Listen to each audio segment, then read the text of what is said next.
verse 5. We went to 1 Timothy 1 in verse number 20. And there in those two passages, individuals were turned over to Satan to learn something. And I pointed out that those passages dealt with discipline. And this passage has to do with a trial. And I pointed out that a trial and discipline will be different. And I used this illustration that a trial is sometimes sort of like being whipped, but discipline is like being whipped with a sawbriar, with a switch instead of something else. In the hills of North Carolina, we called it this. There's a difference between a whipping and a whooping, right? There's a big difference. Discipline is a whooping. A trial is sort of like a whipping. Two different things. But here we see that Job is going through this trial. The first thing I want you to see in verse number 7 is the source of this trial, and that source is Satan. Now, I would prefer, and I hope you would prefer, never to be put in the hands of Satan. When David committed his sin of numbering the people, he was given a choice on what kind of punishment he wanted to endure. And he very wisely said, I just want to fall into the hands of the Lord. Let the Lord decide what is best. And here, believe it or not, God has decided that this trial is the best for Job to go through. We see the source. He went forth, and I pointed out that he went forth. He probably went forth with a smile because he's going to get to attack one of God's choice servants. And that's what Satan desires to do. The second thing I want you to see, it says in verse number 7 that he went forth and smote. Now, that word is a is a continuous action word. So it literally carries the idea of he was smiting. It was a repeated over and over type of thing. It wasn't just that Job woke up one morning and had boils. Every morning he wakes up for some time he has boils. And we'll deal with that word here in just a few minutes. But, most of us can endure something if we know and have an idea of the endurance. If you don't have the idea of when something's going to end, that's when it can sort of wear on you, sort of wear you down, so to speak. And here, this was a continuous, ongoing, repeated action of this smiting. And he smites him, it says, with sore boils. It's hard for me to say that for some reason. So the third thing we see, not only the source and the smiting, but the sore boils. Now, most of America, and hold your place here and go with me to two other passages of Scripture. Go with me to Deuteronomy chapter 28. Most of America is ignorant when it comes to boils. But if you go to other parts of the world, especially parts of the world where hygiene is lost, and I've been to a few places like that, Russia was one of the dirtiest places I've ever been. It's amazing. Of course, I was in the western part. I was in the Siberian part. But every town you went into stunk. I mean, the smell of human waste was everywhere. You go down a sidewalk, and if people could get in behind something, that's where they used the restroom. I mean, the streets were filled with animal waste. They never cleaned anything up. I mean, trash absolutely everywhere. You go in, if you could find a public restroom, it literally looked like an animal stall because there's stuff everywhere on the floor. It's like the toilet didn't work. I mean, it was just dirty. Almost everybody you saw had unwashed clothes on. One way that they identified us as Americans, and this was from them because I asked, how do you know that we're Americans? They'd walk right up to you and start speaking English. And I said, we weren't talking, how do you know we're English? They said, you have a white shirt on, look around you. Nobody else, white shirt was white because they didn't have bleach. They didn't use bleach in their washing. I mean, it was just a filthy country. Mexico, much of the same way. The island of Ponape, much the same way. America has a hygienic system. You know why we do?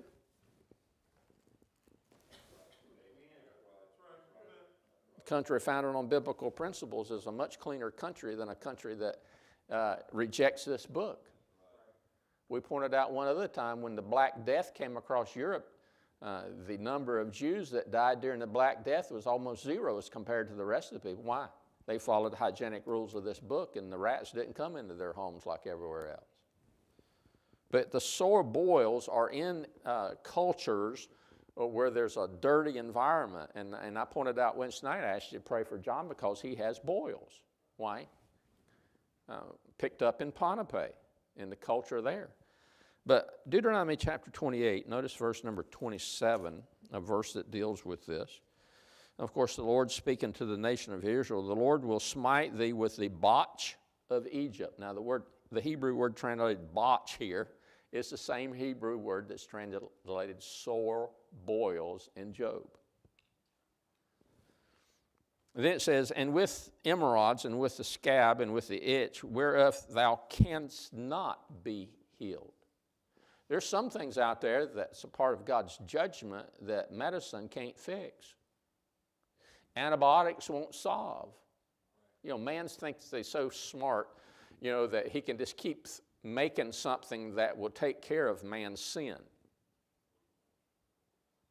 You know, HIV and all these other sexually transmitted diseases are on a big rise. And there, of course, there was a news segment not just in the last month that was talking about sexually transmitted diseases were becoming more and more tolerant, or what's the right word I'm trying to think?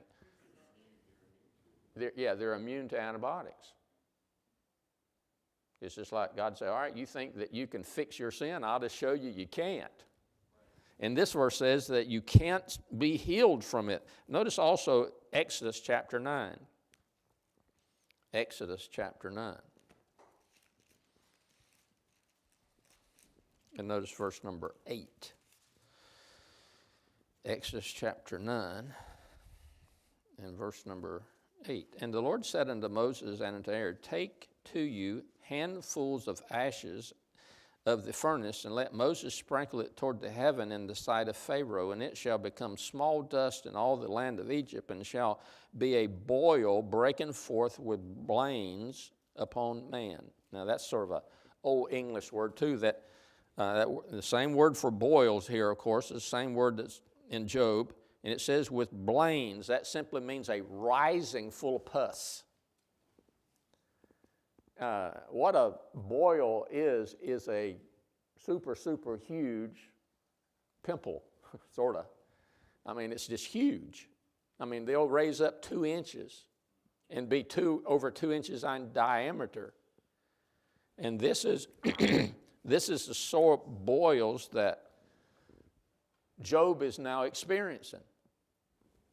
Go back to Job 2. So we see the source, we see the smiting, we see the sore boils, and now, fourthly, we see the scraping. And he took, verse number 8, and he took a potsherd to scrape himself withal. Now, this could have been for 2 reasons. 1, because it itched, but 2, to help scrape out the pus. So you get it cleaned out so those things, they have to drain. I don't mean to be too descriptive, but they have to drain out, and it's pretty sickening, stinking. The next time my daughter comes, ask her how it is. She'll tell you. But notice another thing, back in verse number 7, the scope. This wasn't just on a few parts of his body. It says that it was from the sole of his foot unto his crown, the crown of his head. In other words, he was covered. I don't remember this, all of this, but I remember as a boy that I had measles. My mom says that I had measles over my entire body. She said it was in my ears, it was in my nose, it was in my mouth, everywhere. She said, if you could look, it was there. That's sort of how this boils was, except just a whole lot worse. Now this is a thought. I've seen some people in some terrible shape, but this is a picture here that I really don't want anything to do with. But notice another thing about him was what I call the sanitariness. Look back at verse number 8. And he took him a potsherd to scrape himself withal, and he sat down among the ashes. Now, it's sort of interesting. Why the ashes?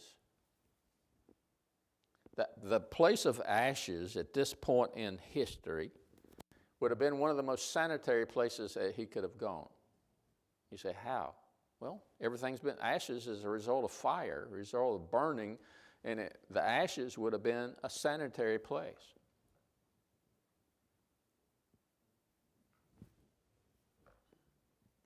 There's another thought that applies there. Go back to verse number 5 of chapter 1. And it was so, when the days of the feasting were gone about, that Job sent and sanctified them, and rose up early in the morning and offered burnt offerings. In my thinking, as I thought about this, I think, all right, where is this ash pit? Now notice what's interesting, back in verse number 8 it says, and he sat down among the ashes, a definite place. And I personally think that he went to the place that he recognized as the closest to God, where he made offering. It was also a place of worship. So it was a place not only of sanitariness, but it was also a place of spirituality. So you can take that application how you want, but nonetheless. Another thing we see, and we don't see it necessarily here, except one, and we're going to do a little run-in through the book of Job now to look at some of what I call the symptoms. We've already pointed out that he was scraping himself, either again for itching. And I don't know about you, but when I have an itch, oh, boy, does it feel good to scratch it, right? I mean, I was raised on the farm, and I've seen cows out rubbing against a tree or against a post, and it's a funny thing to watch because not only I've seen horses do it, they start scratching, then they'll open their mouth, it's like, oh, it feels so good, you know. But can you imagine having all these boils and how they could have itched, and just a little bit of the relief that scratching would have brought? Look at verse number 12 of this chapter. And when they lifted up their eyes afar off, of course, this is talking about his three friends coming, and knew him not. See, a symptom of his boils was that it changed his appearance. Can you imagine seeing somebody that had big boils all over their face? You wouldn't be able to recognize them. It would totally change the way they looked. Look over at chapter 3, please. And notice verse number 24.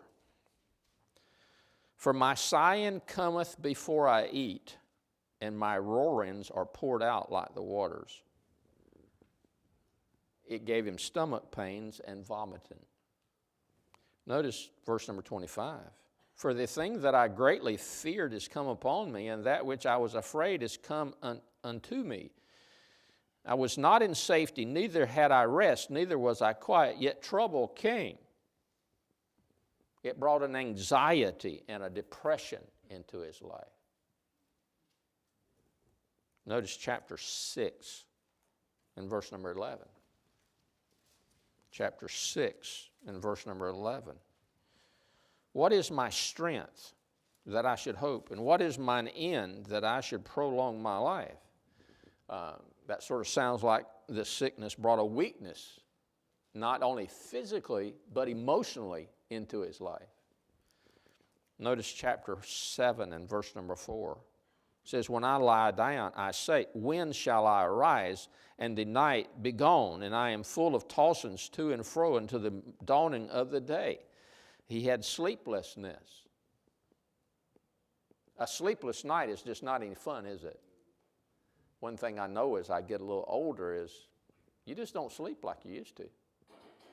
You know, I've laughed a number of times. You find young couples with babies and, there's noise going around and the baby just, that baby's out. And I made this statement more than once. I'd give $1,000 to be able to sleep like that. I remember being able to wake up and, boy, when you wake up, you're just, full of energy and ready to go. Now when you wake up, you have to motivate yourself to get going, right? There's a big difference. And here we find the sleeplessness a part of this issue. Notice verse number 5. My flesh is clothed with worms and clods of dust. My skin is broken and become loathsome. Now notice that, loathsome. Worms in his skin. Open sores. Now imagine, I was raised on a farm. Imagine sitting outside with open running sores and flies everywhere. Do you think you can keep the flies off of all your sores? One thing about the boils, when you have them, you don't want to cover them. It hurts. Now, this, you say, Pastor Camp, this is a terrible description. Yeah. Flies. I know where flies are, where they've been. Like I said, I was raised on a farm. I wouldn't want them crawling all over me. Loathsome. The word loathsome here means disgusting and detestable. Sometime I challenge you to read chapter 29 of Job. We'll get there sooner or later, one of these years. And there in chapter 29 of Job, he talks about the leadership that he used to have. How he used to go to the gate of the city, and when he spoke, people listened. And after he spoke, people didn't argue with him. But now he's loathsome. Do you think people would listen to him now? No, they wouldn't. They still know who he is, but they wouldn't listen to him. Why? Because he now has an infirmity that people would cause people to think, he's not worth listening to. By the way, if you're not very careful, when you're out in public and you see somebody that has some physical ailment, if you're not careful, you'll be thinking, that's the judgment of God. Wonder what he did. Wonder what she did to cause that. And it's easy for anyone to put them on a lower level of worth. But anyway, we see here his sleeplessness. We see that he had worms and open sores. Notice chapter 7 and verse number 14. Then thou scarest me with dreams and terrifiest me through visions. We see that he had nightmares. I remember when our girls were little, this was before we had a whole lot of knowledge on a whole lot of things. Our oldest daughter was, when she was small, she started having nightmares. And Renee and I were just starting to, quote, the road of becoming spiritual. We just started reading the Bible and really started listening to preaching. We still were not in an independent Baptist church. We'd never heard of one at this point in time. But I started praying and asked the Lord to give me wisdom to know what was causing her nightmares. And one afternoon on the way from work, I was praying about that. And this is one of those times where it was, wow, that was weird. But it was just like the Lord spoke to my heart and said, it's her cartoons. And I got home that afternoon and I told her, and I said, I don't want Chris to watch cartoons anymore. And she said, why? I said, because I think that's the source of her nightmares. Well, we stopped the cartoons. The nightmare stopped immediately. A couple weeks later, I said, I want to try something. Let her watch cartoons. She watched them. Immediately, nightmare started again. You say, Pastor Camp, you really believe that? Yeah, because we cut the cartoons out the second time and the nightmares stopped and she never had them again. The devil can use all kinds of things to bring about anxiety and different things like this, and nightmares that can cause you not to sleep. I'd say that probably everybody in this room has had some kind of nightmare at some point in time. And some of them, you wake up, you wake up and you're just sort of in a cold. You ever woke up in a total cold sweat because of the dream you were having, and then you couldn't go back to sleep? Yeah. Notice chapter 9 and verse number 18. 9 and verse number 18. He will not suffer me to take my breath, but filleth me with bitterness. This affected his breathing. Notice chapter 16 and verse number 16. Chapter 16 and verse number 16. And I'm sure as I'm running through these different things, I'm sure I missed some. Because,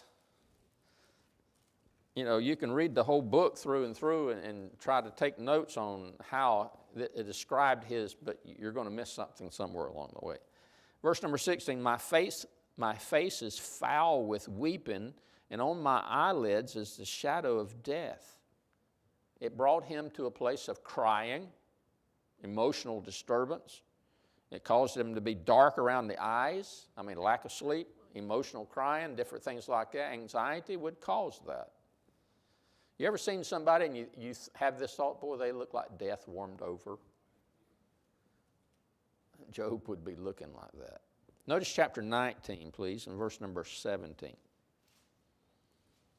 My breath is strange to my wife, though I entreated for the children's sake of mine own body. That sort of sounds like he could have had bad breath. That's something you don't hear many people talk about, right?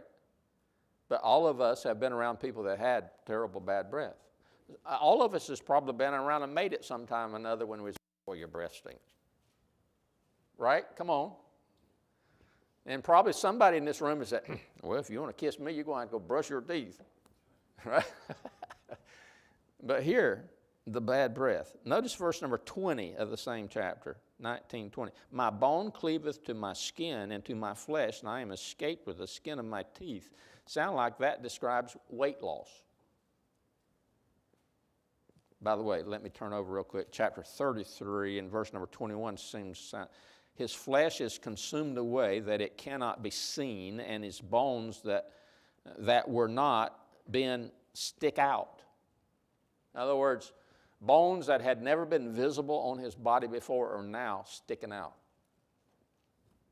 Sticks, I remember Renee's mother.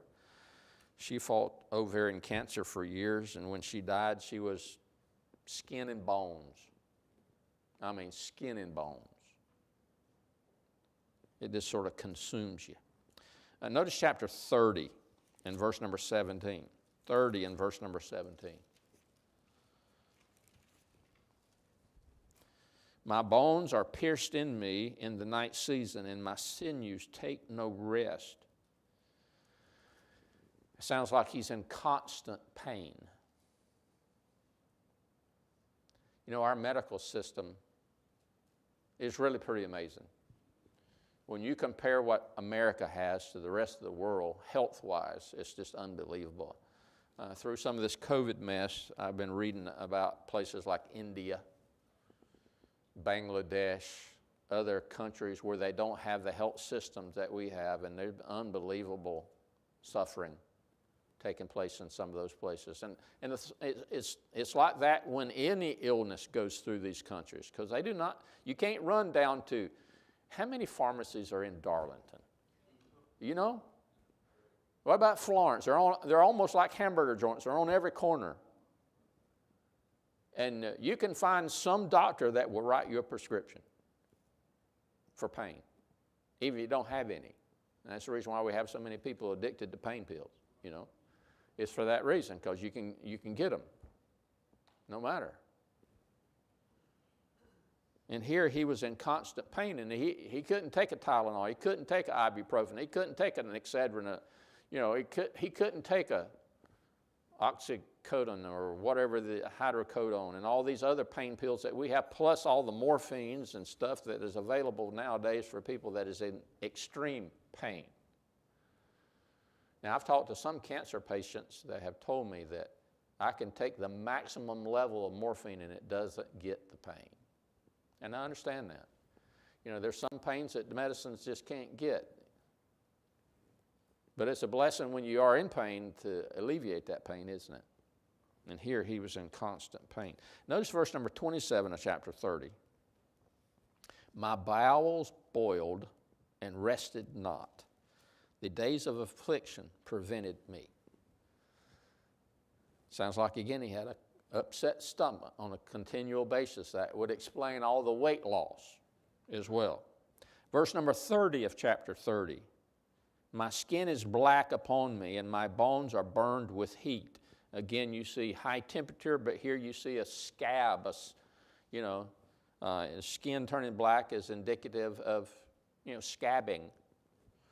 But verse number 30 speaks of a high fever. There's a few times in my life where I had the flu, and there's one time that I had the flu, and Renee said I was talking out of my head. I don't remember it, but she was so concerned that she called my daddy. My daddy drove from Hendersonville down to Polk County, took me to the hospital. And the doctor, I remember this, the doctor said, well, this is something I hadn't seen in a long time. My dad said, what's that? He said, he's got the old-timey flu. That's all the doctor said, got the old-timey flu. Dad said, what we can do for him? He said, nothing. Take him home, put him in bed, cover him up with as many blankets you can, and give him a lot of water, and let him sweat it out. And that's what my dad did. He brought me home, and the bell rung. I didn't see the hand. I usually see the hand out the door. But that's what they did, and I sweated it out. But there's some things that high fever just messes you up. High fever can cause brain damage. That's what's wrong with me. But here you see the symptoms. There are many. Next week we'll jump in verse number 9 and 10 of chapter number 2 and look at the declaration for God. What Job says right in the midst of all this sickness. Lord, we thank you again for your goodness to us. Pray, Lord, you'd bless us and be able to help us to honor you no matter what comes our way. In Jesus' name, amen.